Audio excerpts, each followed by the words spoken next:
حدیث مبارک جس میں حضور نے یہ ارشاد فرمایا کہ اللہ تعالیٰ ارشاد فرماتا ہے۔ حدیث شریف حضور پاک علیہ الصلاۃ والتسلیم کی ارشاد فرمائی ہو تو اسے حدیث شریف کہا جاتا ہے۔ اس کے برخلاف اگر ارشاد اللہ تعالیٰ کا ہے اور قرآن مجید میں اللہ تعالیٰ نے اس ارشاد کو نازل نہیں فرمایا تو اس اللہ تعالیٰ کے ارشاد کو بھی حدیث کہا جاتا ہے، لیکن اس قید کے ساتھ کہ اسے حدیث قدسی کہا جاتا ہے۔ قدس کے معنی تقدس کے ہیں، پاکی اور بزرگی اور بے عیب شان کے ہیں۔ تو حدیث قدسی سے متعلق جب اگر ہم گفتگو کریں تو اللہ تعالیٰ کا وہ ارشاد کہ جس کو پاکیزہ ارشاد کہا جائے تو بے جانا ہوگا۔ صحیح بخاری شریف کی حدیث ہے، چنانچہ روایت میں آتا ہے عن ابی ہریرہ رضی اللہ عنہ قال قال رسول اللہ صلی اللہ علیہ وسلم ان اللہ تعالی قال من عادى لي وليا فقد آذنته بالحرب وما تقرب إلي عبدي بشيء أحب إلي مما افترضت عليه وما يزال عبدي يتقرب إلي بالنوافل حتى أحبه فإذا أحببته كنت سمعه الذي يسمع به وبصره الذي يبصر به ويده التي يبطش بها ورجله التي يمشي بها وإن سألني لأعطينه ولئن استعاذني لأعيذنه۔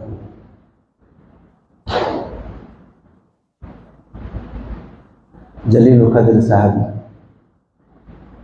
حضرت ابو ہریرہ رضی اللہ تعالیٰ عنہ جو اصحاب صفہ پر حضور پاک علیہ الصلاۃ والتسلیم کے ارشادات کو سننے کے لیے انہوں نے اپنی ساری زندگی وقف کر دی تھی۔ دنیا کا معنی ان کا مقصد نہیں تھا، کوئی اور مقصد نہ تھا کہ وہ اپنے وطن کو چھوڑ کر، اپنے قبیلے کو چھوڑ کر، اپنے خاندان کو چھوڑ کر صفہ کے مقام پر رکے رہے، وہاں پر قیام فرمائے۔ حضرت ابو ہریرہ رضی اللہ عنہ صحابہ کرام میں آپ کی متعدد خصوصیات ہیں، مکثرین صحابہ میں آپ کا شمار ہوتا ہے، یعنی سب سے زیادہ روایت حدیث شریف کرنے والے صحابہ میں سر فہرست نام حضرت ابو ہریرہ رضی اللہ عنہ کا آتا ہے۔ حفاظ صحابہ کرام میں آپ کا شمار ہوتا ہے۔ اپنے قوت حافظہ کے اعتبار سے بڑی شہرت رکھنے والے صحابہ کرام میں حضرت ابو ہریرہ رضی اللہ عنہ کا شمار ہوتا ہے۔ امام ربانی مجدد الفسانی حضرت شیخ احمد فاروقی رحمۃ اللہ علیہ حضرت کی عظمت اور حقانیت کو ثابت کرتے ہوئے ایک بات بیان کرتے ہیں کہ اسلام کے جو احکام ہیں اس کے ریفرنس کے طور پر جن احادیث شریفہ کو پیش کیا جاتا ہے، حضور اکرم صلی اللہ علیہ وسلم کی جن مبارک باتوں کو دلیل بنا کر بیان کیا جاتا ہے، ظاہر بات ہے کہ وہ حضور کی حدیث صحابہ کرام ہی سے مروی، صحابہ کرام ہی نے حضور سے سن کر اس کو پہنچایا ہے۔ تو ان احکام کی جو روایتیں ہیں ان کی تعداد 3000 اور حضرت ابو ہریرہ رضی اللہ عنہ کی جو روایت کردہ اس میں حدیثیں ہیں جن کے ذریعے شریعت کے احکام ثابت ہوتے ہیں، تو ان کی تعداد 1500 ہے۔ شریعت کے احکام کو ثابت کرنے والی جو احادیث شریفہ ہے 3000، ان 3000 احادیث شریفہ میں آدھی روایتیں، آدھی احادیث شریفہ کے بیان کرنے والے صحابی حضرت ابو ہریرہ رضی اللہ عنہ۔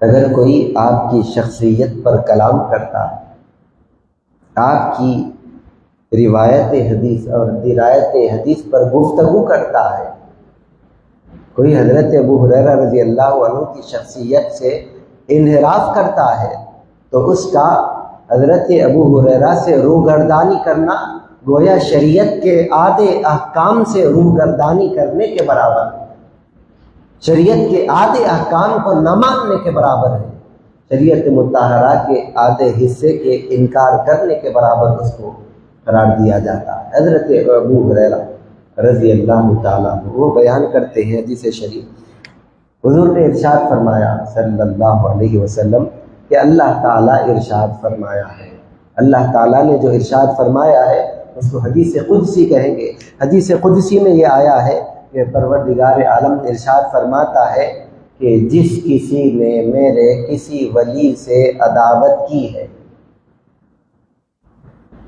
تو میں نے اس کے لیے جنگ کا اعلان کیا ہے۔ چنانچہ رب تبارک و تعالی اولیاء کرام کی، اپنے محبوبین کی اور دوستوں کی شان بیان کرتے ہوئے اس بات کو ذکر فرماتا ہے کہ کوئی بندہ کسی چیز کے ذریعے، کسی نیک عمل کے ذریعے میرے قریب نہیں ہوتا مگر یہ کہ جن چیزوں کو میں نے اس پر فرض کیا ہے ان چیزوں کو وہ پہلے پہل اپناتا ہے تو پھر میں اس سے بے انتہا خوش ہو جاتا ہوں، اسے پسند کرنے لگتا ہوں۔ جن چیزوں کے ذریعے وہ مجھ کو خوش کرتا ہے ان میں سب سے پہلے تو وہ فرائض ہیں جس کو میں نے اس پر لاگو کیا ہے، وہ اسے انجام دیتا ہے۔ پھر اس کے بعد وہ بندہ مومن، میرا بندہ نوافل کے ذریعے، فرائض کے علاوہ دیگر جو نفلی عبادات ہوتے ہیں اس کے ذریعے وہ میرا قرب حاصل کرتا رہتا ہے، میری بارگاہ میں قریب سے قریب تر ہوتے رہتا ہے، تو پھر کیا ہو جاتا ہے؟ حضور ارشاد فرماتے ہیں کہ رب تبارک و تعالی ارشاد فرماتا ہے حتی احبہ، وہ مجھ سے قریب ہوتا ہے اور میں اسے چاہنے لگتا ہوں۔ جب میں اس کو چاہنے لگتا ہوں تو یہاں پر اللہ والوں کے کمالات کو دیکھے، ان کی شان کو دیکھے، ان کا مقام و مرتبہ کی ہے خدا تعالیٰ کے بندے، لیکن خدا تعالیٰ اپنی قدرت کے جلوے ان پر کیسے برسا رہا ہے۔ رب کائنات ارشاد فرماتا ہے کہ میں ان کے کان بن جاتا ہوں جس سے وہ سنا کرتے ہیں، میں ان کی نگاہ بن جاتا ہوں جس سے وہ دیکھا کرتے ہیں، میں ان کا ہاتھ بن جاتا ہوں جس سے وہ پکڑا کرتے ہیں، میں ان کا قدم بن جاتا ہوں جس سے وہ چلا کرتے ہیں، اور اگر وہ مجھ سے کوئی چیز مانگ لے تو میں انہیں ضرور عطا کروں گا، اور کسی چیز سے وہ میری پناہ میں آ جائے تو پھر میں انہیں ضرور بچاؤں گا۔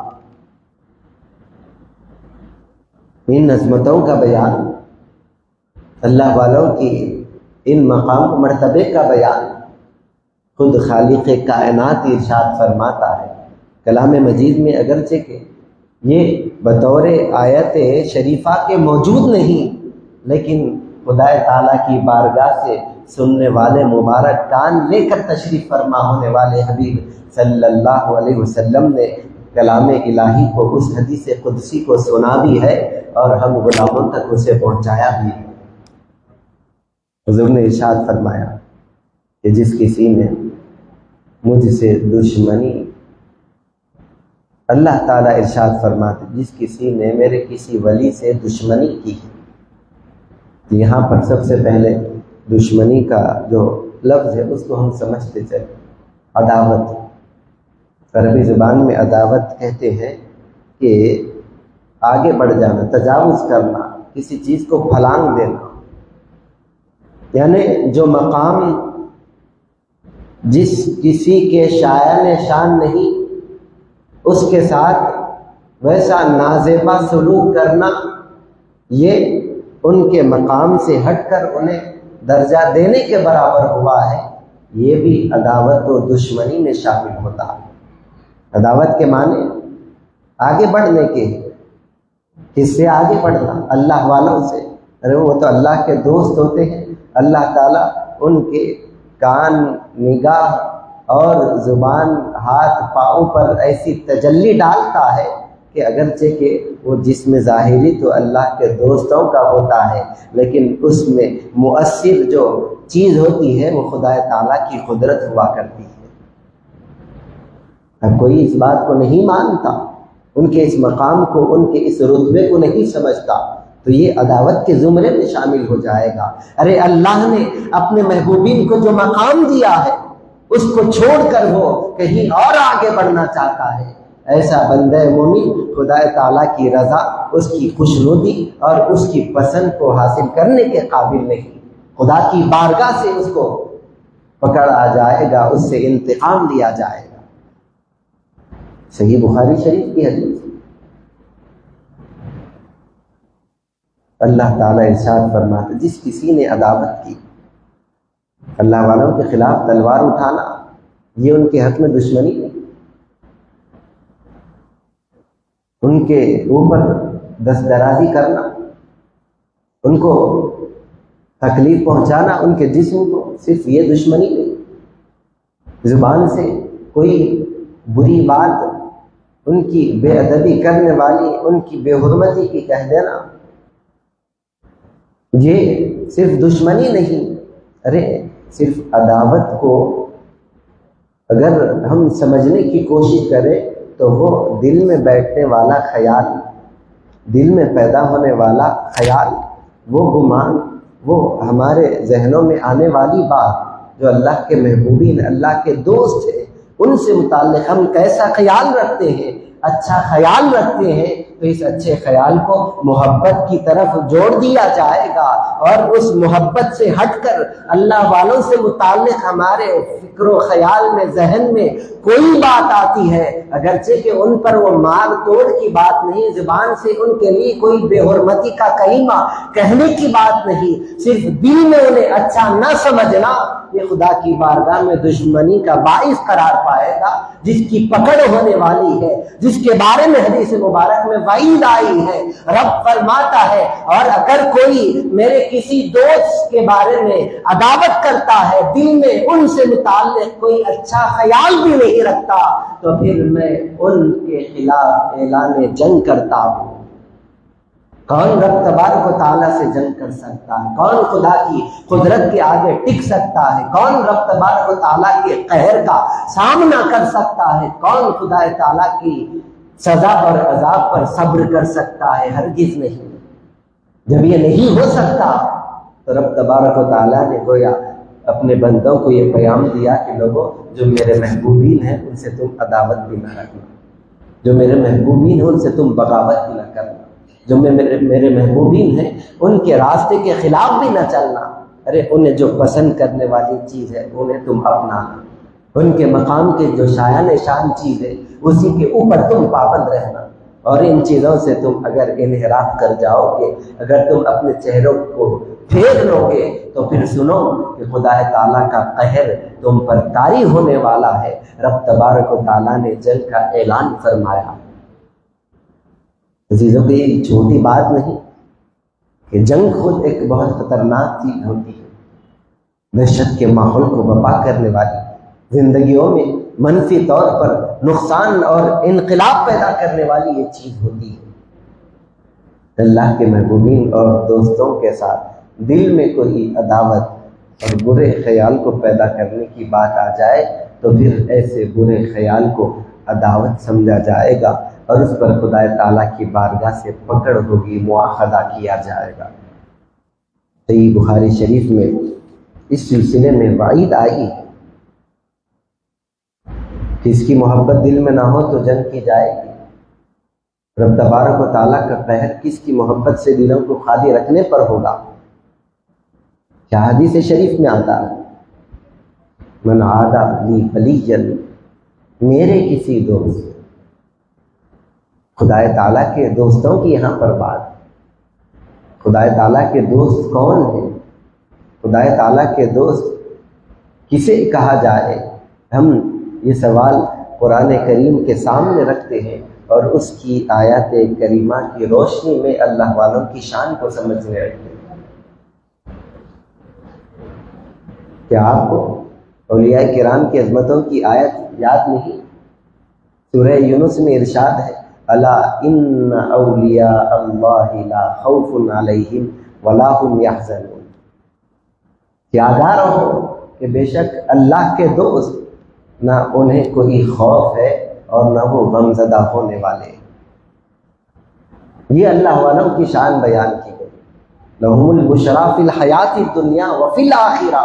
ارے ان کا کیا معاملہ ہے، ان کے پاس رنجیدگی غم نہیں آ سکتا، وہ کسی چیز سے ڈرتے نہیں، خوف انہیں ستا نہیں سکتا۔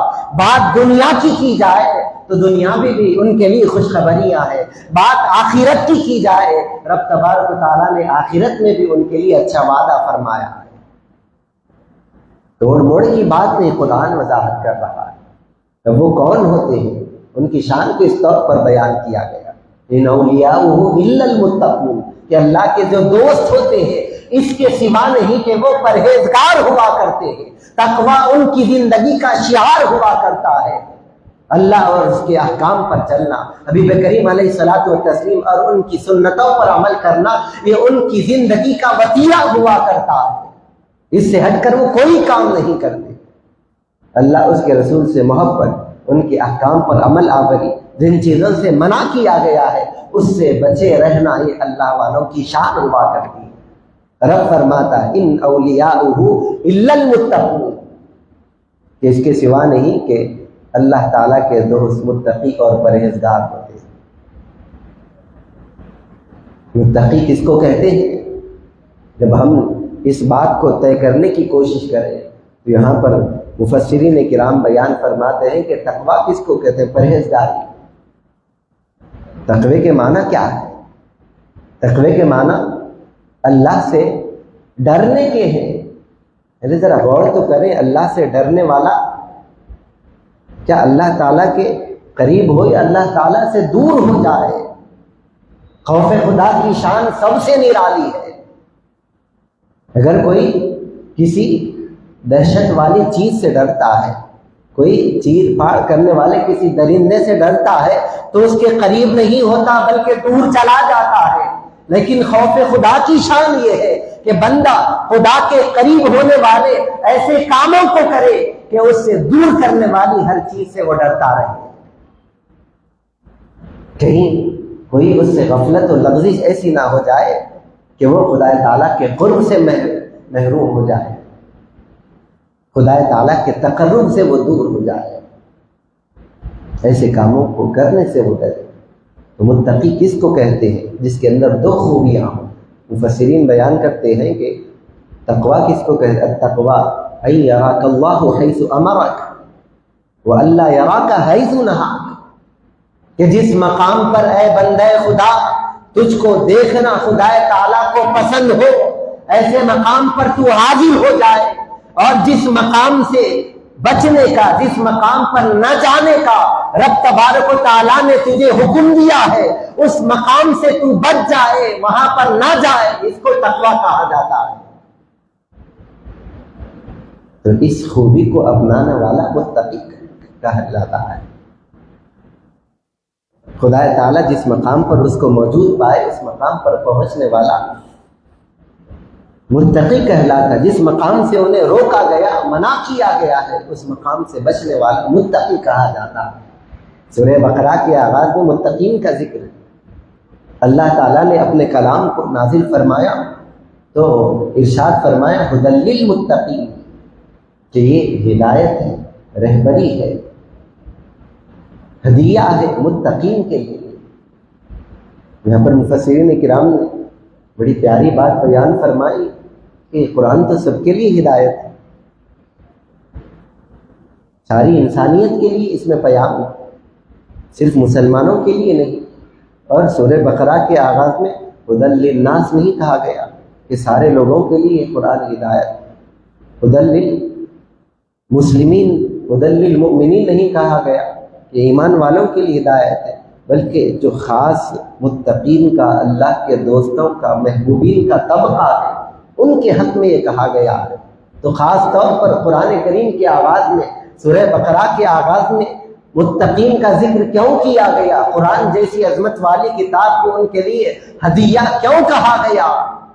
تو انہوں نے یہ بھی بات بتائی ہے کہ اللہ والے جو تقوی و طہارت کی زندگی گزار کر اپنے آپ کو دنیا کی آلائشوں سے برائیوں سے پاک رکھتے ہیں، اپنے آپ کو محفوظ رکھتے ہیں برائیوں سے گناہوں سے، رب تبارک و تعالیٰ کی بارگاہ سے انہیں انعام عطا کر دیا جاتا ہے۔ یہ کلام الہی اگرچہ کہ ساری انسانیت بلکہ ساری کائنات کے لیے رہبری کرنے والا کلام ہے، لیکن اے میرے دوستو، اے متقین، سنو کہ اس کلام کو تمہارے لیے بطور ہدیہ اور انعام سرفراز کر دیا جاتا ہے۔ متقین کی شان کون ہے؟ وہ الذین یؤمنون بالغیب، کہ وہ جو خدا تعالیٰ کے غیب پر ایمان رکھتے ہیں۔ جو چیز موجود ہے اس کو تو سب دیکھتے ہیں، اس پر تو سب کا یقین ہوتا ہے، لیکن جو چیزیں دکھتی نہیں ہیں، جو غیب ہے، اللہ نے آنکھوں سے اس کو چھپائے رکھی ہے۔ اللہ کے کچھ محبوبین متقین بندے ایسے ہوتے ہیں کہ اس میں انہیں نہ شک ہوتا ہے، نہ شبہ ہوتا ہے، نہ تأمل ہوتا ہے، نہ تردد ہوتا ہے، رب کا حکم ہوتا ہے، دکھنے والی چیز ہو اسے بھی مانتے ہیں، جو چیز آنکھوں سے غائب ہو اس پر بھی یقین رکھ لیا کرتے ہیں۔ یہ متقین کی شان ہے۔ الذین یؤمنون بالغیب ویقیمون الصلاۃ، خدا تعالیٰ کی عبادت و بندگی ان کی زندگی کا صبح و شام کا وظیفہ ہوا کرتی ہے۔ نماز کو قائم کرتے ہیں، رب کی عبادت و بندگی ادا کرتے ہیں، اس کی بارگاہ میں سر بسجود ہوا کرتے ہیں۔ کون ہے متقین؟ جو غیب پر ایمان لانے والے، نماز کو ادا کرنے والے، ویؤتون الزکوٰۃ، زکوٰۃ کو ادا کرنے والے، احکام پر چلنے والے، خدا تعالیٰ کے ارکان کو انجام دینے والے، اسلام کے ارکان کو قائم کرنے والے۔ کون ہے یہ نیکوکار بندے جنہیں قرآن نے متقین کہا ہے؟ کون متقی؟ متقی وہ ہوتے ہیں جن سے اللہ تعالیٰ محبت کرتا ہے، انہیں اپنا محبوب بنا لیتا ہے۔ تو ایسے بندوں کی جب بات آ جائے تو ان کا خیال جب بھی دل میں آ جائے، دل پر پہرے بٹھائے رکھنا۔ ان سے متعلق کوئی برا، ان کے مقام کے خلاف کوئی خیال آ جائے، اس سے اپنے دل کے تفکرات کو بچائے رکھنا۔ رب تبارک و تعالیٰ نے اس کے خلاف کرنے والوں کے لیے وعید بیان کی کہ میں نے اس کے لیے جنگ کا اعلان کیا۔ کون ہے وہ؟ نماز کو چھوڑنے والا نہیں، زکوٰۃ کو روکنے والا نہیں، روزوں کو ادا نہ کرنے والا نہیں، میرے دوستوں سے دشمنی کرنے والا، ان پر تلوار اٹھانا یہ صرف دشمنی نہیں، ان کو مار پیٹ کرنا ان کے ساتھ یہ دشمنی نہیں، یہ تو بہت بڑا وبال اور وعید کی بات ہے، اللہ تعالیٰ کے قہر کو دعوت دینے کی بات ہے۔ اگر دل میں بھی کوئی برا خیال آ جائے تو ایسے خیال سے پناہ، خدا تعالیٰ کی پناہ پہ آ جانا اور اپنے آپ کو اللہ والوں سے، ان اللہ کے دوستوں سے محبت بھرے انداز سے جوڑے رکھنا، اور اس کے خیال، اس کے خلاف آنے والے خیالات و تفکرات سے اپنے آپ کو بچائے رکھنا۔ یہ کتاب و سنت کا پیام، یہ حضور پاک علیہ الصلوۃ والتسلیم کی تعلیمات، صحیح بخاری شریف میں اس کا ذکر آتا ہے۔ تو وہ اللہ کا ولی آخر کون ہوتا ہے کہ رب تبارک و تعالیٰ نے جس کے اتنے ناز اٹھائے، اس کے خلاف کوئی دل میں برا خیال بھی نہ رکھے، ورنہ خدا تعالیٰ سے جنگ کے لیے وہ تیار ہو جائے۔ وہ کون ہے؟ فرائض تو سب انجام دیتے ہیں، رب تبارک و تعالیٰ سب سے پہلے فرائض کو پسند کرتا ہے۔ جب فرائض انجام دے دیے جائیں، فرائض کو ادا کر لیا جائے تو پھر خدا کو بھولے نہیں، بلکہ نوافل پر نوافل ادا کیے جائے، خدا تعالیٰ کے قریب ہونے کے لیے اس کو راضی کرنے کے کام کیے جائے، چاہے وہ نماز کی صورت میں ہو، چاہے وہ انفاق کی، خدا کی راہ میں خرچ کرنے کی صورت میں ہو، چاہے وہ ذکر و اذکار کی صورت میں ہو، چاہے وہ راتوں کی عبادت کی صورت میں ہو، چاہے وہ دن کے روزوں کی صورت میں ہو۔ فرض تو سب ادا کرتے ہی ہیں، ہر مسلمان کو فرائض کی ادائیگی واجب و لازم ہے، لیکن اس سے ہٹ کر اللہ کے بندے محبوبین کیا کیا کرتے ہیں؟ وہ پروردگار عالم کی محبت میں ایسے سرشار رہتے ہیں کہ فرائض کو انجام دینے کے بعد بھی اگر کوئی وقت نکل جائے تو اس وقت کو خالی نہیں گزارتے، اس وقت میں غفلت اختیار نہیں کرتے، اپنے مولا کو یاد کرتے ہوئے ان لمحات کو گزار دیتے ہیں۔ جب یہ سلسلہ چلتا رہا تو پھر کیا ہوتا ہے، رب تبارک و تعالیٰ انہیں اپنے قریب بلا لیتا ہے، اپنی بارگاہ میں قرب کا مقام انہیں عطا کر دیتا ہے اور اپنے محبوبین میں ان کو شامل کر لیتا ہے۔ وہ ولایت کے، روحانیت کے بلند مقامات جو ہمیں دکھتے نہیں، ہم اس کو نہ سمجھ سکتے ہیں، نہ پھر اگر سمجھ بھی لے تو کوئی ماننے کے لیے اسے تیار نہیں رہتا۔ لیکن حدیث مبارک میں آتا ہے کہ بندہ جب نوافل کے ذریعے اللہ تعالیٰ کا تقرب حاصل کر لیتا ہے تو اللہ تعالیٰ اس کو ایسے انعامات عطا کرتا ہے کہ سننے والے کان تو اس اللہ کے دوست کے ہوتے ہیں، لیکن سننے کی شان، سننے کی جو تجلی خصوصی ہوتی ہے، رب تبارک و تعالیٰ اپنے فضل سے انہیں عطا کر دیتا ہے۔ حدیث قدسی اللہ تعالیٰ کا ارشاد ہے، فرماتا ہے کنت سمعہ الذی یسمع بہ، وہ جس کان سے سنتا ہے میں اس کا کان بن جاتا ہوں۔ خدا تعالیٰ کسی اپنے محبوب بندے کے کان پر سماعت کی، سننے کی جو خوبیاں، جو اپنی قدرت کی تجلیاں ہوتی ہے، وہ اس پر ایسے ڈال دیتا ہے کہ سب جو سنتے ہیں اس سے بڑھ کر وہ سننے لگتا ہے۔ جو سب نہیں سن سکتے کیونکہ اللہ کی قدرت کے جلوے اس پر برسنے لگتے ہیں، ایسی چیزیں بھی وہ سننے لگتا ہے جس کو سننے سے عام لوگ آج بتایا گیا کہ سب جو دیکھتے ہیں اس سے بڑھ کر وہ دیکھنے لگتا ہے۔ جو چیز سب نہیں دیکھ سکتے وہ اللہ کا محبوب بندہ دیکھ لیتا۔ کیسے دیکھتا ہے یہی چیز تو سمجھ میں نہیں آتی۔ ارے اللہ رب العالمین حدیث قدسی میں فرماتا ہے وَبَصَرَهُ، میں اس کی نگاہ بن جاتا ہوں جس سے وہ دیکھا کرتا ہے۔ اللہ تعالیٰ اس کی نگاہ کیسے بنتا ہے؟ خدا تعالیٰ کی ذات شان بصیری ہے، دیکھنا، بہتر طریقے سے دیکھنا، جس شان سے اللہ دیکھتا ہے تو خدا تعالیٰ اس دیکھنے کے جلوے اپنے محبوبین پر ایسے برساتا ہے کہ سب جو نہیں دیکھ سکتے اللہ کے محبوبین، اللہ کے دوست وہ دیکھ لیتے ہیں۔